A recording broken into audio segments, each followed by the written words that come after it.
En la cena familiar, mi mamá dijo con desdén, solo sirves para ser la esclava de tu hermana. Mi hermana sonrió con aire de suficiencia, ven a limpiar mis zapatos. Lancé sus zapatos a la basura y me fui. Su maldición resonó por toda la casa. Una semana después. 45 llamadas perdidas de mi mamá. ¿Algo le pasó a tu hermana? Respondí con 3 palabras, la esclava está ocupada. Soy Sofía, tengo 28 años, y mi vida ha sido una sombra proyectada por el resplandor de mi hermana. Cada paso, cada aliento era medido contra su perfección. Pero el mes pasado, en la cena de Navidad de nuestra familia, algo dentro de mí se hizo añicos. La mesa estaba llena de parientes cuando mi hermana, borracha de vino, derramó su copa en la alfombra y me señaló. «Límpialo. Eres buena en eso». Mi mamá asintió, sonriendo con suficiencia. Tiene razón.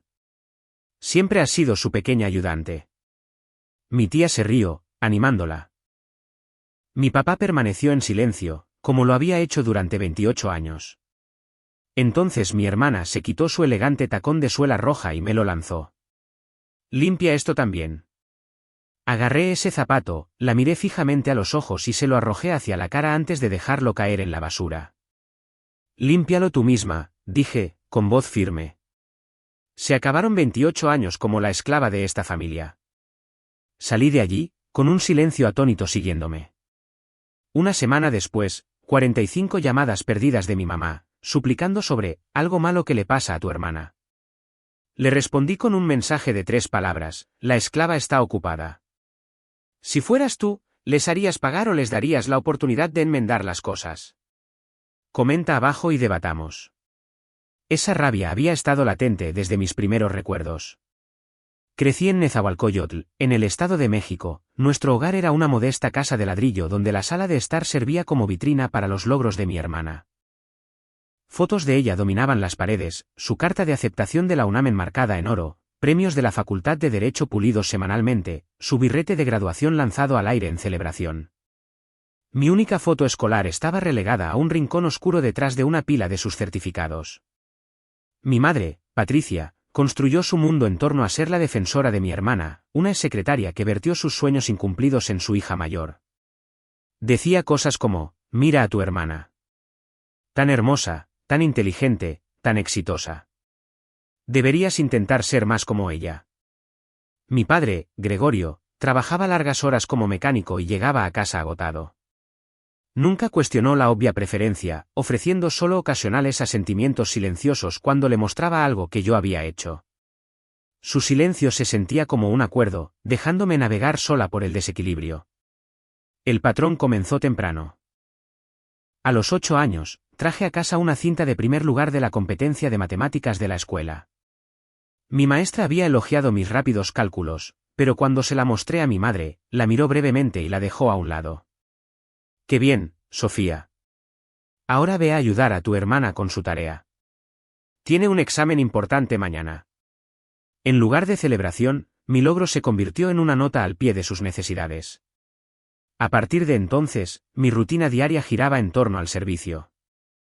Me despertaba antes que todos para prepararle el desayuno, molletes perfectamente gratinados, justo como le gustaban.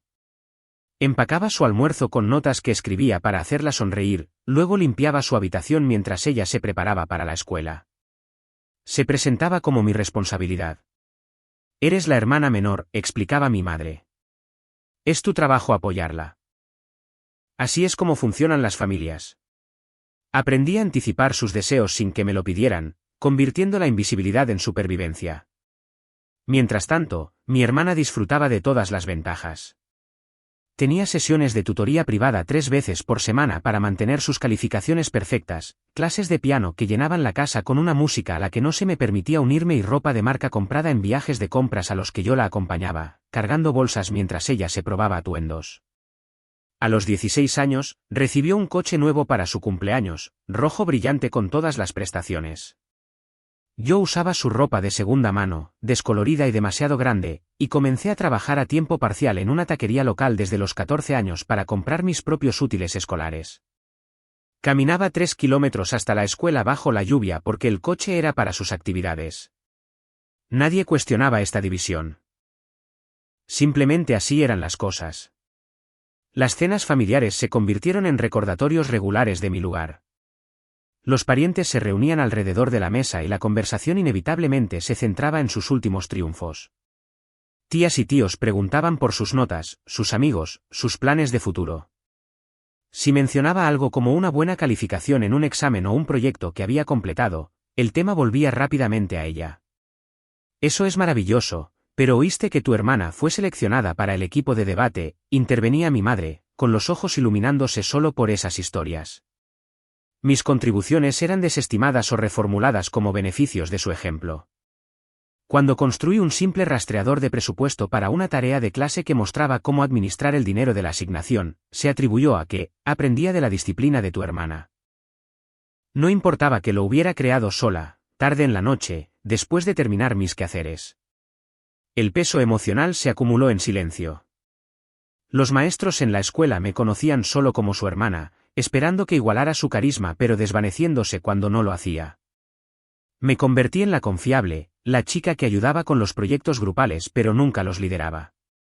Socialmente, sus amigos me trataban como una extensión de ella, pidiéndome que hiciera recados o cubriera sus planes. Lo internalicé todo, restando importancia a mis intereses antes de que alguien pudiera criticarlos.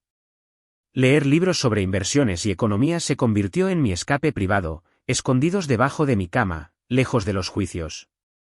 Esas páginas ofrecían lógica y posibilidad en un mundo donde mi valor parecía condicional a mi utilidad para los demás. Para la secundaria, la división se sentía permanente. Ella coleccionaba honores académicos sin esfuerzo, su nombre en el periódico local por concursos de ortografía y ferias de ciencias. Mis esfuerzos pasaban desapercibidos. Cuando ahorré lo suficiente de mi trabajo para comprar una calculadora usada para matemáticas avanzadas, mi madre cuestionó el gasto. Necesitamos ahorrar para la universidad de tu hermana, dijo, a pesar de que los ingresos estables de mi padre cubrían lo básico. Ese mismo mes, gastaron miles en su vestido de graduación y limusina. Asistí a mis propios eventos sola, tomando el microbús mientras ella era llevada con estilo. El favoritismo se extendía también a la disciplina. Si algo salía mal, un jarrón roto o un toque de queda incumplido, la culpa recaía primero en mí. Debería saberlo mejor, venían las reprimendas, incluso cuando la evidencia apuntaba a otro lado. Mi padre podría darme una palmada en el hombro más tarde en privado, susurrando, buen trabajo en ese examen de la semana pasada. Pero nunca hablaba en los momentos que importaban. Su amabilidad estaba oculta, como si temiera alterar el orden más que protegerme. A medida que me acercaba a la preparatoria, comencé a cuestionar el sistema internamente.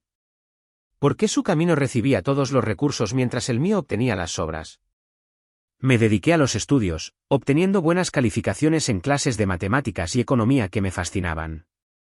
Pero incluso esos éxitos fueron minimizados. Un 9 en un examen difícil provocaba suspiros. Si te concentraras como tu hermana, sería un 10. Sus 10 eran sin esfuerzo. Los míos, ganados con esfuerzo pero infravalorados. Mirando hacia atrás, esos años forjaron mi determinación. El servicio constante y el desdén plantaron semillas de independencia que nutrí en secreto.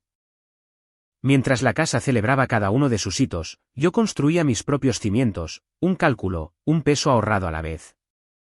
Todavía no era rebelión, solo una preparación silenciosa para el día en que saldría de debajo de ese peso. Para la preparatoria, ya estaba encontrando formas de forjar mi propio camino. La biblioteca pública se convirtió en mi santuario, un escape tranquilo donde devoraba libros de Warren Buffett y Robert Kiyosaki, aprendiendo sobre mercados de valores e inversiones. Esas páginas ofrecían un mundo donde la lógica reinaba, no el favoritismo. Mi madre, Patricia, me sorprendió con uno una vez y se burló: esos libros no te harán una mejor mujer. Concéntrate en habilidades prácticas como tu hermana. Después de eso, los escondí bajo mi colchón, leyendo con una linterna después de que todos durmieran. A los 15 años, participé en una olimpiada estatal de matemáticas, pasando semanas construyendo un modelo para predecir tendencias bursátiles. Mis cálculos ganaron el primer lugar, pero nadie vino a la ceremonia. Mi familia estaba en el torneo regional de debate de mi hermana. Más tarde, descubrí que ella había usado mis notas de investigación para preparar sus argumentos ganadores, adjudicándose las ideas como suyas. Mi medalla fue a parar a un cajón, desapercibida. La escuela era un recordatorio constante de mi lugar. Los maestros me saludaban con un «Ah, eres la hermana de ella», sus sonrisas desvaneciéndose cuando no igualaba su encanto. Sus amigos me trataban como una asistente personal, pidiéndome que llevara sus bolsos o les trajera bocadillos durante el almuerzo. Yo era simplemente la menor, definida por su sombra. Socialmente, me desvanecí en el fondo, comiendo sola en la biblioteca para evitar sus demandas. Para costear mis propios útiles, compaginaba 3 trabajos a tiempo parcial, mesera, cajera de supermercado y tutora de fin de semana, mientras mi hermana se enfocaba en construir su futuro sin distracciones. Mi madre lo justificaba. Se está preparando para la UNAM. No puedes esperar las mismas oportunidades. Su aceptación en la UNAM llegó cuando yo tenía 16 años, desatando semanas de celebraciones familiares. Tías y tíos inundaron nuestra casa, brindando por su futuro como abogada. Mis padres pidieron un préstamo para cubrir su inscripción, llamándolo una inversión en la grandeza. Mientras tanto, solicité ingreso al ITAM con una beca completa para su programa de finanzas. Cuando compartí la noticia, la respuesta de mi madre fue un seco asentimiento. Eso es práctico, Sofía. No podemos gastar más cuando la colegiatura de tu hermana es la prioridad. Mi padre levantó la vista de su periódico, ofreciendo un silencioso, bien hecho, pero no dijo nada más. La brecha entre nosotras se hizo más amplia, su camino pavimentado con oro, el mío con grava. A pesar de los desaires, encontré una mentora en la doctora Susana Morales, una economista jubilada que era voluntaria en la biblioteca. Me vio garabateando gráficos de acciones y se ofreció a enseñarme principios avanzados, interés compuesto, análisis de mercado, diversificación de cartera. Bajo su guía, abrí una cuenta de corretaje simulada, practicando inversiones con dinero ficticio. A los 17 años, había convertido unos 180,000 pesos virtuales en 450,000 pesos en 6 meses, dominando estrategias que la mayoría de los adultos no podían comprender. La doctora Morales lo llamó un don, fue la primera vez que alguien nombraba mi potencial sin comparación. No se lo conté a mi familia. Compartirlo se sentía como invitar al juicio, y había aprendido que el silencio era más seguro. El último año de mi hermana fue un desfile de reconocimientos, mejor promedio de su generación, capitana de debate, reportajes en las noticias locales. Mis propios logros permanecieron ocultos. Saqué la máxima calificación en economía avanzada, ganando el elogio de un profesor por un proyecto sobre ciclos de mercado, pero lo llevé a casa para encontrar miradas vacías. El discurso de tu hermana en la graduación fue impecable, dijo mi madre en su lugar, redirigiendo la conversación. Las reuniones familiares repetían lo mismo. Los parientes preguntaban sobre sus planes universitarios, sus pasantías, su brillante futuro, mientras mi presencia apenas se registraba. Si hablaba, era ignorado con un «ya llegarás algún día, Sofía», pero ella ya está allí. El constante eclipse alimentó un fuego silencioso. Comencé a ahorrar cada centavo de mis trabajos, construyendo un fondo secreto para la universidad. Tarde en la noche, después de mis turnos y mis tareas, estudiaba blogs de inversión y practicaba patrones de negociación. Mi cartera virtual crecía, pero también mi aislamiento. No se me permitía eclipsarla, no a sus ojos. Cuando me gradué de la preparatoria con honores, mi ceremonia fue opacada por su mudanza a la Ciudad de México. Mis padres la llevaron en coche al campus, dejándome empacar mis maletas sola para la universidad. La doctora Morales envió una nota de felicitación, la única que marcó el momento. Ese verano, tomé una decisión. Mantendría mis crecientes habilidades ocultas, no por vergüenza, sino por estrategia. El mundo que ellos construyeron no merecía reclamar mi luz. Mientras me preparaba para la universidad, llevaba esas lecciones de la biblioteca y mi fondo secreto, lista para construir algo que no pudieran tocar. El ITAM se sintió como la libertad. Mi apartamento estudio de unos 20 metros cuadrados, pagado con ayuda financiera y 3 trabajos a tiempo parcial, era un santuario a pesar de su pintura descascarada y sus vecinos ruidosos. Por primera vez, fui juzgada por mis propios méritos. Las clases de finanzas me desafiaron y prosperé, obteniendo un promedio de 10 y un lugar en la lista de honor del decano cada semestre. Trabajé como tutora en el campus, asistente de biblioteca y pasante de fin de semana en un banco local, equilibrando jornadas de 18 horas para cubrir la matrícula y el alquiler. Mi hermana, mientras tanto, navegaba sin problemas por la Facultad de Derecho en la Ciudad de México, con sus gastos cubiertos por los ahorros y préstamos de mis padres. Le enviaban paquetes de cuidados semanales, café, bocadillos, incluso bufandas de marca mientras yo subsistía con sopas instantáneas y libros de texto de segunda mano. En mi segundo año, conocí a Daniel, un estudiante de finanzas con ojos agudos y una confianza tranquila. Notó mi habilidad para diseccionar las tendencias del mercado durante un proyecto grupal y me animó a presentar nuestros hallazgos sola. «Eres brillante, Sofía», dijo, la primera persona en decirlo sin una salvedad. Empezamos a salir, pasando noches estudiando derivados y soñando con la Bolsa Mexicana de Valores. Daniel se convirtió en mi ancla, celebrando mis 10 y mi primera oferta de pasantía en una pequeña firma de inversión. Pero las visitas a casa exponían las grietas. Durante las vacaciones de primavera, vino conmigo al Estado de México y vio la dinámica familiar de primera mano. En la cena, volví a mis viejos hábitos, sirviendo platos, recogiendo la mesa, permaneciendo en silencio mientras mi madre elogiaba los honores de mi hermana en la Facultad de Derecho. La mandíbula de Daniel se tensó mientras los parientes preguntaban por su próxima pasantía judicial, ignorando mi presencia. La Navidad fue peor. La familia extendida se reunió y la mesa se convirtió en un escenario para sus logros. «Está en camino de ser jueza federal», presumió mi madre, pasando el bacalao. Un primo preguntó por mis estudios, pero antes de que pudiera responder, ella interrumpió. «A Sofía le va bien, pero la Facultad de Derecho es otra liga». Daniel se inclinó y susurró, «¿Por qué dejas que te traten como a una sirvienta?». Lo ignoré, condicionada a priorizar la armonía familiar. Pero sus palabras persistieron, agitando mi inquietud. Empezó a señalar el patrón, cómo me encogía en casa, cómo las comparaciones de mi madre me borraban. «No eres su empleada», dijo después de una visita, con la frustración en aumento. «Eres su hija». La tensión creció en mi tercer año. Conseguí una pasantía competitiva en un fondo de cobertura de la Ciudad de México, analizando carteras para clientes de alto patrimonio. Mi supervisor elogió mis instintos, pero cuando compartí la noticia en casa, la respuesta de mi madre fue, «Qué bien, pero cuando aspirarás a más, como tu hermana». Daniel estaba furioso. «No te ven», dijo, instándome a defenderme. No pude. Años de ser la hija menor me habían programado para evitar el conflicto. Las cenas familiares se convirtieron en una tortura, yo sirviendo, limpiando, absorbiendo comentarios como, si tan solo tuviera su ambición. Daniel se sentaba a través de ellas, su silencio cada vez más sonoro.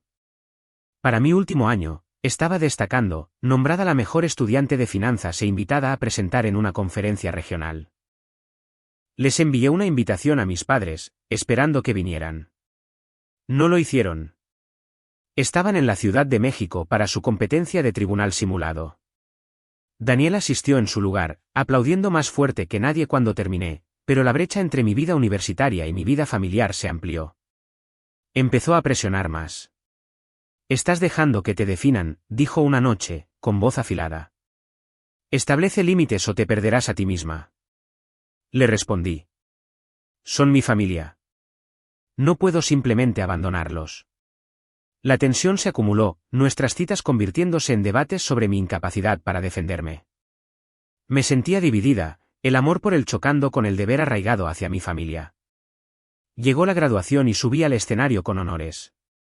La familia de Daniel vitoreaba desde las gradas mientras mis padres enviaban un mensaje de texto, «Felicidades, pero estamos en la ceremonia de ella». Su graduación de la Facultad de Derecho era el evento principal, la mía una ocurrencia tardía. Daniel me apartó después, con el rostro serio. «No puedo seguir viéndote desaparecer en esa casa», dijo. «Elígete a ti misma, o hemos terminado». Su ultimátum me golpeó como un puñetazo. Lo amaba, pero el peso de mi condicionamiento, la familia primero, siempre se sentía más pesado. Discutimos, las voces elevándose en mi pequeño apartamento. «No puedo cambiarlos», dije, las lágrimas cayendo. Él hizo su maleta, diciendo, «Entonces cambia cómo dejas que te traten». Se fue a un trabajo en la Ciudad de México, y yo me quedé sola, con un silencio ensordecedor. La crisis financiera de 2008 golpeó justo cuando me gradué. Mi título con honores y mi historial en la lista del decano no significaron nada cuando los bancos congelaron las contrataciones. Sin ofertas de trabajo y con los ahorros agotados por la universidad, no tuve más opción que volver a mi habitación de la infancia en Nezahualcóyotl a los 22 años. Las paredes familiares, todavía empapeladas con los reconocimientos de mi hermana, se cernieron sobre mí. Ella, mientras tanto, consiguió un trabajo de alto nivel en un importante bufete de abogados en la Ciudad de México, comprando un elegante condominio en Polanco con vistas a la ciudad. Mi madre, Patricia, no perdía la oportunidad de señalarlo. Tu hermana planificó mejor su carrera, decía, pasándome la ropa para doblar. Las finanzas fueron una elección arriesgada. Mi padre, Gregorio, permanecía en silencio, entreteniéndose en el garaje para evitar la tensión. Volver a casa fue como regresar a una jaula. Fui empujada a mis antiguos roles, cocinar cenas, hacer recados, limpiar después de las reuniones familiares. Mi hermana, en casa por las vacaciones, me trataba como su asistente personal, exigiéndome que organizara sus archivos de trabajo o recogiera su ropa de la tintorería. Estás viviendo aquí sin pagar renta, justificaba mi madre. Contribuye con algo útil. La expectativa era clara, mi presencia era una carga, mi propósito era servir. Cuando mencioné las solicitudes de empleo, lo descartó. Quizás prueba algo estable, como trabajo de secretaria. No todo el mundo está hecho para grandes carreras. El desdén dolía, pero peor era el silencio de mi padre, que evitaba mi mirada cuando pasaba a su lado en el pasillo. La ruptura con Daniel lo hizo insoportable. Se había mudado a la Ciudad de México para un trabajo de corredor de bolsa, reacio a verme encogerme de nuevo en la sombra de la familia. Nuestra última llamada terminó con él diciendo, no puedo quedarme si no luchas por ti misma. La línea se cortó, y con ella, un pedazo de mí. Me lancé a la búsqueda de empleo, enviando cientos de currículums, pero el mercado era brutal. Cada correo electrónico de rechazo se sentía como una prueba de que nunca escaparía. Entonces apareció Víctor, un asesor principal en una firma financiera de la Ciudad de México en apuros, donde conseguí un puesto de nivel de entrada después de 5 meses de búsqueda. El salario apenas superaba el mínimo, procesando números para clientes de pequeñas empresas. Pero Víctor vio algo en mí. Piensas como una estratega, dijo después de que optimicé el presupuesto de un cliente, reduciendo sus costos en un 10%. Me dio tareas poco convencionales, analizar los cambios del mercado, redactar planes de inversión, cosas que la mayoría de los nuevos empleados no tocaban. Fuera del horario de oficina, me conectó con clientes independientes que necesitaban asesoramiento financiero personal. Trabajaba hasta altas horas de la noche, creando presupuestos y carteras para pequeños inversores, ganando honorarios que rápidamente superaron el salario de mi hermana en el bufete de abogados. No le dije a nadie. Mantener mi éxito en secreto fue deliberado. En casa, interpretaba a la graduada sin dinero, asintiendo cuando mi madre comparaba mi trabajo inestable con la carrera segura de mi hermana. Canalicé cada peso a una cuenta de ahorros oculta, haciéndola crecer constantemente mientras vivía frugalmente en su sótano. Las visitas de mi hermana se convirtieron en exhibiciones de su arrogancia. Me lanzaba su abrigo, esperando que lo colgara, o se quejaba de sus casos estresantes mientras yo lavaba los platos. Mi madre lo permitía, diciendo, trabaja tan duro. Sofía, ayúdala. Me mordía la lengua, pero cada exigencia alimentaba un fuego creciente.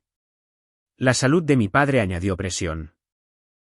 Surgió una afección cardíaca que requería pruebas costosas no cubiertas por el seguro. Las facturas médicas se acumularon y el estrés de mi madre se convirtió en comentarios punzantes. Si tan solo tuvieras un trabajo de verdad, podrías ayudar, suspiraba, ignorando que yo estaba acumulando miles en silencio.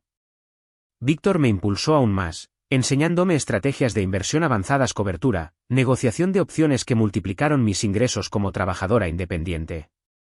A los 6 meses, ganaba más que el salario inicial de mi hermana, a veces obteniendo 180,000 pesos en un solo mes de clientes de alto patrimonio. Lo mantuve todo oculto, acumulando fondos e inversiones y planeando mi salida. La doble vida me pasó factura. De día, era una nadie a sus ojos, sirviendo café o doblando ropa. De noche, era una potencia financiera, asesorando a clientes que confiaban en mis instintos. El contraste agudizó mi resentimiento.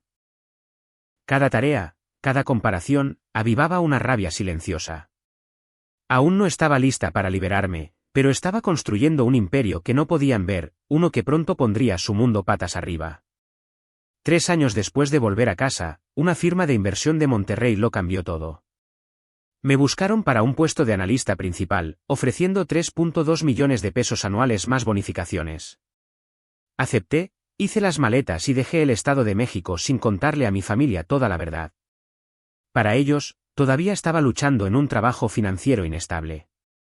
En realidad, compré una casa moderna de 3 habitaciones en San Pedro Garza García, con vistas al Cerro de la Silla.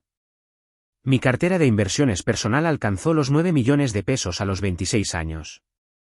Construida sobre operaciones disciplinadas y trabajo independiente, volaba de regreso para las vacaciones vistiendo ropa vieja y esquivando preguntas sobre mi carrera.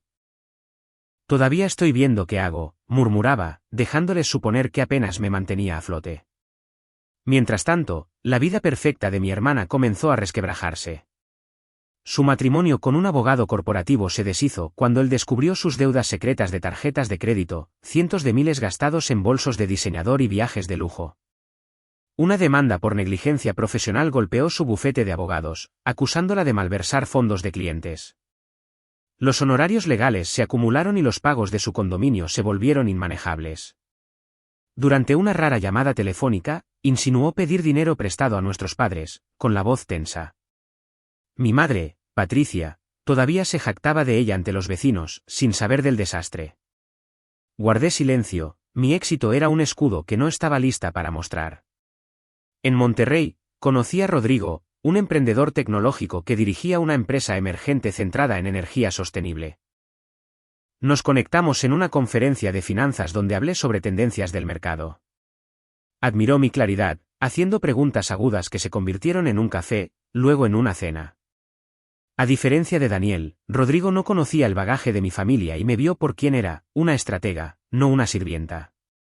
Pasábamos los fines de semana de excursión en Chipinque o analizando números para la expansión de su empresa. Cuando me preguntó por qué nunca mencionaba mis logros a mi familia, me encogí de hombros. No lo entenderían. Él frunció el ceño pero no insistió, dejándome mantener mis barreras. De vuelta en casa, la salud de mi padre empeoró. Su afección cardíaca requería una cirugía que costaba 1.4 millones de pesos, no cubierta por el seguro. Las llamadas de mi madre se volvieron frenéticas, mencionando problemas con la hipoteca y el riesgo de perder su casa. Mi hermana, ahogada en sus propias deudas, no podía ayudar. Mi tía, siempre rápida para entrometerse, sugirió que yo pidiera un préstamo ya que no tenía grandes gastos. La ironía quemaba. Podría haberlo pagado en efectivo 2 veces, pero les dejé pensar que estaba en la ruina. Sus suposiciones alimentaron mi resolución de permanecer oculta, mi éxito una rebelión privada. La Navidad trajo el punto de quiebre. Volé al Estado de México, preparándome para la rutina habitual. El comedor estaba lleno de parientes, el aire cargado de tensión. Mi hermana, visiblemente estresada y medio borracha, volcó su copa de vino, manchando la alfombra. «Límpialo, Sofía», espetó. «Estás acostumbrada». Mi madre asintió, sonriendo con suficiencia. Siempre ha sido buena en las pequeñas tareas. Mi tía se rió entre dientes, añadiendo, perfecta para ayudar a su hermana. Mi padre miraba su plato, silencioso como siempre. Entonces mi hermana se quitó su tacón de suela roja y me lo lanzó. «Pule esto mientras estás en ello», dijo, con la voz goteando desdén. Recogí el zapato, con el corazón latiendo con fuerza, y la miré a los ojos. Sin una palabra, se lo arrojé hacia la cara, dejándolo caer en el cubo de la basura junto a la puerta. «Límpialo tú misma», dije. «Se acabaron 28 años de ser tu esclava». Agarré mi abrigo y salí, sus rostros atónitos congelados detrás de mí. La semana después de mi partida fue un caos. Mi teléfono vibraba con 45 llamadas perdidas y mensajes de voz de mi madre, que empezaron enojados y luego se volvieron desesperados. «Sofía, te necesitamos». «Algo anda mal con tu hermana», suplicaba un mensaje. Los ignoré todos, respondiendo una vez por mensaje de texto, la esclava está ocupada. El mundo de mi hermana se había derrumbado. Una investigación criminal sobre su malversación de fondos de clientes la llevó a la bancarrota, con su licencia de abogada suspendida. Se enfrentaba a una posible pena de cárcel bajo una declaración de bancarrota del capítulo 7, con su condominio embargado para cubrir deudas. La afección cardíaca de mi padre desencadenó un ataque casi fatal que requirió 2,1 millones de pesos para una cirugía de emergencia, dinero que no tenían. La voz de mi madre se quebró en su último mensaje de voz, admitiendo que podrían perder la casa por ejecución hipotecaria. Regresé al Estado de México para una reunión familiar, no por deber, sino para establecer los términos. Mi madre me sentó, con los ojos rojos. Somos familia, Sofía. ¿Nos mantenemos unidos? Me incliné hacia adelante, con la voz tranquila. ¿Ahora soy familia o solo tu sirvienta? Ella se estremeció. Mi padre necesitaba la cirugía en cuestión de días, o su salud colapsaría. Mi hermana, ahogada en honorarios legales, no podía contribuir ni un centavo. Mi tía intervino: debes tener algunos ahorros de tu trabajito. Dejé que la suposición flotara en el aire y luego expuse mis condiciones. Organizarían una reunión familiar donde mi madre y mi hermana se disculparían públicamente por 28 años de trato injusto. Mi hermana tenía que admitir su irresponsabilidad financiera. Mis fotos reemplazarían las suyas en las paredes de la sala de estar. No más comparaciones. No más exigencias. Ese es el precio, dije. Páguenlo, o me voy. Mi hermana explotó. Estás usando la vida de papá como rehén, gritó. Sostuve su mirada. Aprendí de ti, tomando lo que se me debía durante años. Mi madre intentó negociar, ofreciendo una disculpa privada. Negué con la cabeza. Todos los términos o nada. No tenían opción. Mi cuenta bancaria podía cubrir la cirugía 10 veces, y lo sabían. La reunión se fijó para el siguiente fin de semana. Los parientes se agolparon en el mismo comedor donde había arrojado el zapato. Ante todos, mi madre se puso de pie, con la voz temblorosa. Favorecí a tu hermana y disminuí el valor de Sofía. Estaba equivocada. Mi hermana, con el rostro pálido, admitió su bancarrota y años de gastos imprudentes, su voz quebrándose al confesar que lo había perdido todo. Deslicé mi teléfono sobre la mesa, mostrando mi saldo bancario, la escritura de mi casa en San Pedro y un estado de cuenta de una cartera valorada en más de 13,5 millones de pesos. Un murmullo de sorpresa recorrió la habitación. Un primo susurró: ella es la exitosa. La mandíbula de mi tía se desencajó, su habitual aire de suficiencia desaparecido. No dije una palabra, dejando que los números hablaran. 6 meses después, mi padre se recuperó gracias a la cirugía que financié. Llamó una vez, con voz suave, diciendo: ahora te veo, Sofía. Asentí pero mantuve mi distancia. Mi madre, despojada de su narrativa de la niña de oro, se volvió silenciosa, sus llamadas sin respuesta. El juicio de mi hermana terminó con una sentencia de 1 año de prisión por fraude, su carrera muerta. Se mudó al sótano de mis padres, inhabilitada y en la ruina. Su casa fue ejecutada cuando no pudieron pagar la hipoteca, forzándolos a mudarse a un apartamento estrecho. En Monterrey, fui ascendida a vicepresidenta en la firma, mi salario subiendo a 4,5 millones de pesos anuales. Rodrigo me propuso matrimonio durante una caminata al atardecer, su anillo simple pero firme, como nuestro vínculo. La revista Expansión me nombró una estrella en ascenso en la gestión de patrimonios, con mi rostro en su portada. Compré una casa más grande, una construcción moderna y elegante con ventanas de piso a techo, y rara vez visitaba el Estado de México. Cuando mi hermana me envió un mensaje de texto, suplicando un préstamo para cubrir sus deudas legales, miré la pantalla. Estoy ocupada, respondí. Pregúntale a tu sirvienta. Ah, espera, esa era yo. Le di a enviar y bloqueé su número. Durante 28 años, fui su ayudante invisible, mi valor atado a sus demandas. Ahora, soy mi propia reina, construyendo una vida donde nadie me define. Las reinas no sirven, gobiernan. Gracias por ver este vídeo. No olvides darle me gusta y suscribirte al canal de Secretos Revelados para no perderte las últimas historias emocionantes.